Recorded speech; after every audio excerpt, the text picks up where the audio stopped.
Before modern technology, automation, and stricter labor laws, people took on professions that most of us wouldn't dare consider today. From jobs which involved licking radioactive materials to the ones where you literally had to keep the dead from rising. Here's a list, in no particular order, of 12 jobs so dangerous they no longer exist.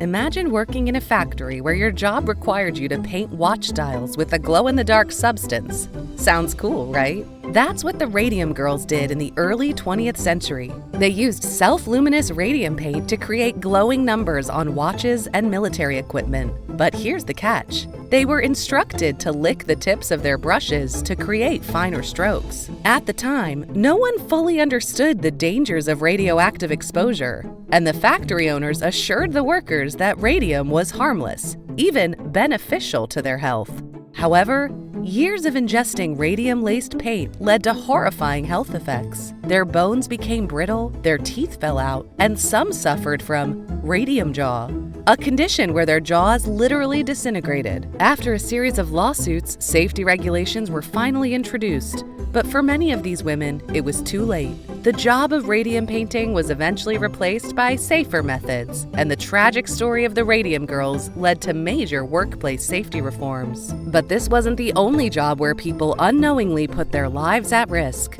In fact, some workers didn't even need to touch hazardous substances to face danger. Sometimes, all it took was being born into the wrong social class. Ever wished you could swap places with a royal prince? Well, you might want to think twice, especially if you lived in the 17th century. In some European royal courts, princes were considered too important to be physically punished. So, when they misbehaved or failed in their studies, their whipping boy took the punishment for them. These boys were raised alongside young princes and were often their close friends. The idea was that the prince would feel guilty watching his friend suffer and would learn from the punishment. But in reality, being a whipping boy meant enduring painful beatings for someone else's mistakes. Thankfully, this brutal practice vanished over time as education systems evolved and societies abandoned corporal punishment in royal households. But while these boys suffered through royal beatings, another profession existed where danger was even more extreme. Because getting things wrong didn't just mean punishment, it meant death. Imagine being paid to consume the sins of the dead, literally. That was the grim reality for sin eaters, individuals hired to absorb the sins of a deceased person so their soul could rest in peace. The process was simple yet unsettling. A piece of bread or a bowl of ale was placed on the chest of the deceased, believed to have absorbed their sins. The sin eater would then consume the food, symbolically taking on the person's misdeeds and granting them a clean passage to the afterlife. Despite playing such a crucial role in spiritual beliefs, sin eaters were social outcasts, feared and shunned because they were thought to carry the weight of countless sins. Over time, as religious practices evolved and confession became more widespread, this eerie profession faded into obscurity. But while sin eaters dealt with the weight of the afterlife, another profession required its workers to risk their lives on Earth daily for the sake of a good night's sleep.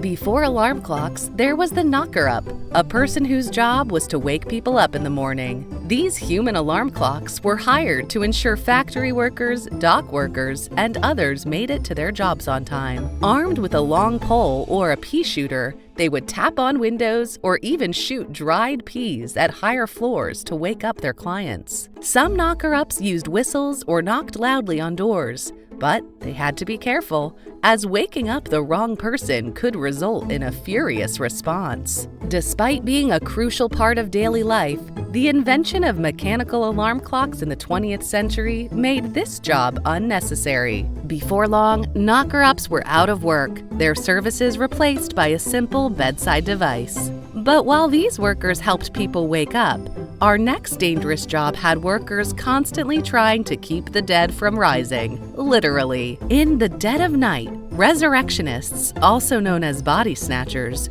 would creep into cemeteries with one goal, that is, stealing freshly buried corpses. While it sounds like the plot of a horror film, this was a real and highly illegal profession. Why did this job exist? In the 18th and 19th centuries, medical schools desperately needed cadavers for dissection and research. However, laws restricted the use of bodies to executed criminals, which weren't nearly enough to meet demand. As a result, doctors and medical institutions turned to resurrectionists, paying them handsomely to unearth the recently deceased. The job was incredibly dangerous.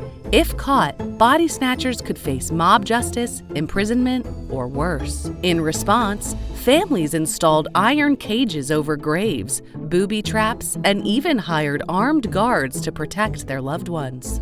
Eventually, laws changed to allow legal donations of bodies to science, putting resurrectionists out of work for good. But while resurrectionists disturbed the dead, our next job forced workers to risk their own lives deep underground, fighting to keep people safe from a silent, deadly killer. During the 18th and 19th centuries, leeches were considered medical miracles, believed to cure everything from fevers to infections by draining bad blood. The demand for them was so high that people were hired specifically to collect leeches, a task that was both dangerous and disgusting. Leech collectors, often poor women and children, would wade into swamps, marshes, and ponds barefoot or with their legs exposed. The easiest way to gather leeches? Let them attach to your skin, then scrape them off into a bucket. However, this job was not just painful but deadly. Continuous blood loss from leech bites could lead to infection, anemia, and even death. Over time, with advancements in medicine and the decline of bloodletting practices, leech collectors disappeared,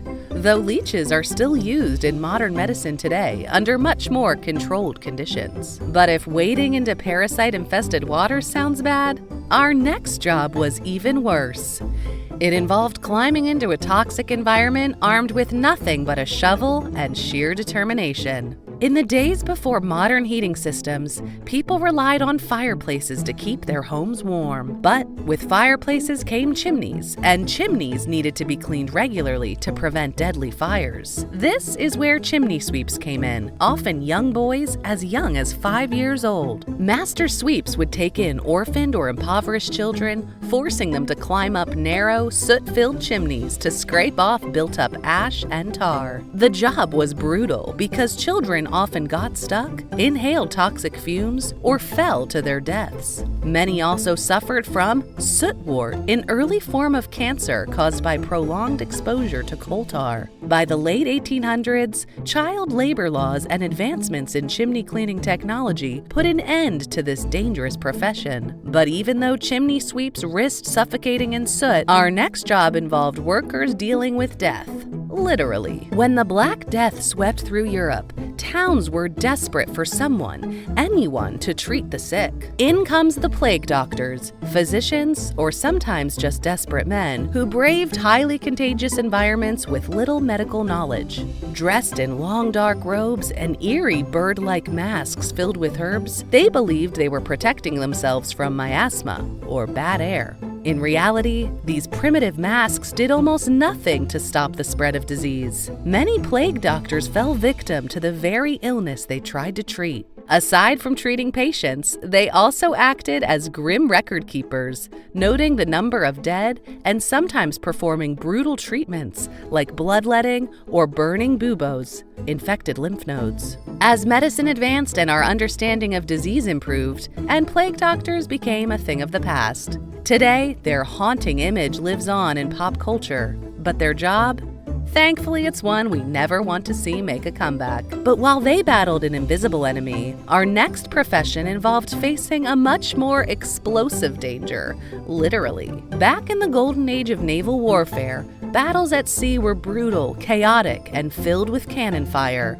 But behind every thunderous blast was a powder monkey, a child often no older than 12 or 13, whose job was to carry gunpowder from the ship's magazine to the cannons. These boys had to run through narrow, smoke-filled decks, dodging flying splinters, enemy gunfire, and even explosions. If the ship was hit, the magazine, a storage area packed with gunpowder, could ignite, turning them into human torches in an instant. Many were orphans or young boys forced into service, and their survival rate was terrifyingly low. However, as naval technology advanced and cannons became more automated, the need for powder monkeys disappeared.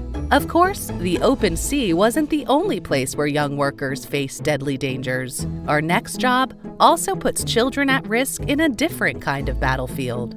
Deep in the pitch-black coal mines of the 19th and early 20th centuries, children as young as 6 years old were sent underground to work as trapper boys. Their job?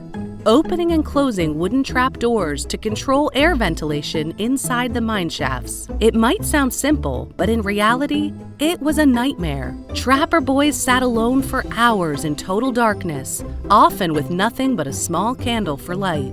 If they fell asleep or failed to close the door on time, deadly methane gas explosions could rip through the mine, killing dozens of workers. On top of that, many developed lung diseases from constantly breathing coal dust. By the early 1900s, child labor laws finally put an end to this dangerous job, but not before thousands of children spent their youth trapped underground. While these young boys risked their lives in the mines, another profession required workers to perform a death-defying act high above the streets.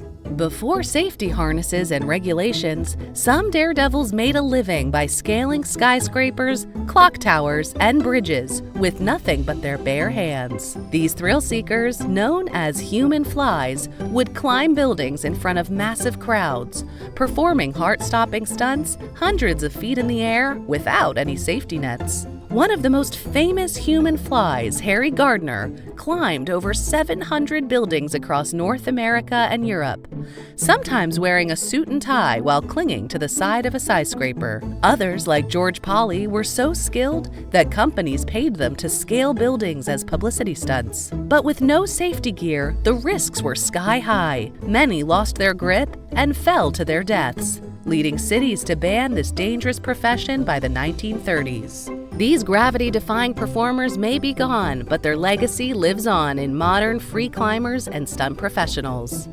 And while human flies risk their necks for applause, wait until you hear about the people who risked being buried alive, voluntarily. While grave digging may sound like a job best suited to bizarre horror movies, there was a time when people would voluntarily risk being buried alive. In the 19th century, there were fears of premature burial, especially when new medical knowledge was still emerging. People feared being pronounced dead while still alive due to poor medical practices and limited understanding of death.